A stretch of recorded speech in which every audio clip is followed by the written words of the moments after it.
Hey everyone, this is Jacob Bender, and today I'm going to be starting a new tutorial series teaching you on how to program a game in Flash using ActionScript 2.0. The main reason I'm not doing 3.0 is because, well, I haven't quite grasped 3.0 myself. I'm in the process of learning it. I know it's a more powerful language than 2.0, but as of right now, I basically have a mastery in 2.0. And for all my other subscribers, if you're wondering how come I'm not doing my regular gaming videos recently, it's mainly because I'm going towards a career in computer programming and computer programming and engineering. And what better way, about programming than doing an example and teaching you guys. So that's why I'm starting this series. So let's go ahead and get started, waste no more time. Go ahead and start new ActionScript 2.0. And we're going to have our blank canvas. And by the way, this is going to be done in CS5. This can be done in any Flash except for the old ones that don't have 2.0, but that's really old. I run the classic theme because, well, I can't really stand, their newer theme. The default... I don't know, I can't access it right now, but the default one I don't like. I like the classic Flash setup right here. And we're going to be running at 24 frames a second. Again, that can be whatever you want. I'm going to be running mine at 24 because I like running it nice and smooth. 550 by 400, doesn't matter. Again, that's your preference. Alright, first off, we're going to be, in this tutorial, we're actually going to be going over, basics on functions, the use of them, and basically creating a way to save our character's name. So go ahead and go to your text tool. We're going to create a input text box. I'm going to go ahead and use Tahoma. It's a really good font. I mean, you can't go wrong with Tahoma. I don't know why my font is set to 0 alpha. Let me go ahead and change that. Okay. Next, we're going to go ahead, create our text box, create it how you please. I like doing single line. We'll allow 20 characters for this right here. Will determine how many characters are allowed in the text box. I'm going to go ahead and do 20 because we don't want a player to have an extremely long name. And next, what you want to be sure to do is click on embed, because you don't have to do this if you're running pre-Adobe Flash. Like if you're running Macromedia, you don't have to do this. But if you're running Flash, CS, whatever, you have to embed fonts for them to work correctly dynamically. I understand, but hey, just check all, click OK, you're done. So next we're just going to give a little static text to tell our users, well, to enter text, and I accidentally switched it. Input text. Go ahead and give it an input name, or a instance name of, well, input name. Alright, be sure to click away and then switch to static, otherwise it'll convert that to static. Anyways, now we're just going to tell our users, please choose a name. Because we're nice, we don't like to force them. Well, I do, but that's besides the point. Okay, so after we have it, so far we have it, but we have no way of it, of the users actually saving their name. So we're just going to create a little generic button, and you want to create a generic button that doesn't have any text on it. That way you can reuse it, no matter what the text is. You don't have to duplicate the button, etc., etc. So just create, something basic. I want to go like that. Go ahead and change the fill. I'm going to do a linear gradient that I've already set up. Use our gradient transform tool, otherwise known as the F key, to access it. And we have our basic button. Go ahead, select it all, press F8. Symbol name, that can be whatever you want. I'm just going to name it generic button. Click OK. Now we have our button. About right there. Alright, so next we need to create a function that will display our user's name, so we know that our code is working correctly. So if you go ahead and hit F9, it'll bring up our actions frame. I'm actually going to dock it down here. And we're going to create a function. Now, to create a function in Flash, if you don't know, don't worry about it. I'll teach you everything that I'm doing and what the code means. Just going to type in the word function, the name of what we want the function to be. We'll just say, call it print name. And what parameters do we want? A parameter is an extra. We're giving a function a variable to use that we can use within the function. So I'm just gonna call it a parameter called string. Well, because that's nice and blunt.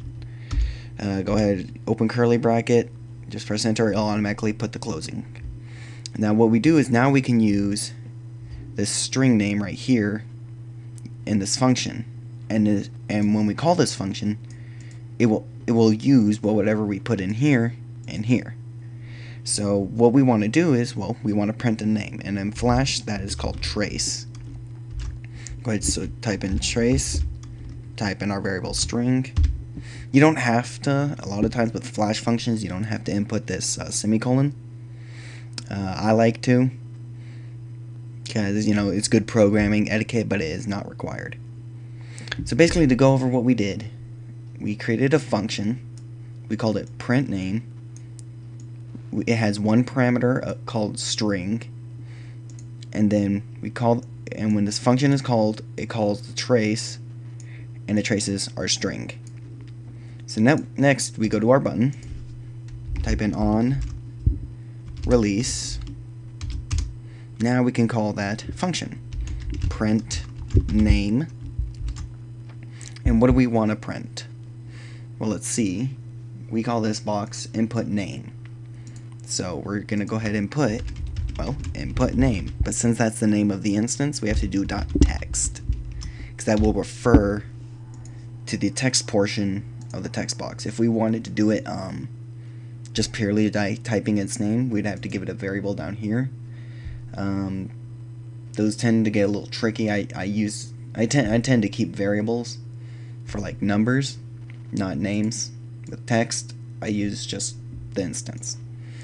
Alright, so now if we go ahead and test our Flash, let's type in Bender. You see up here in our output, it just says Bender. Now we can change it to, let's say, Anthony. We click our button, boom, bada bing, bada boom, done.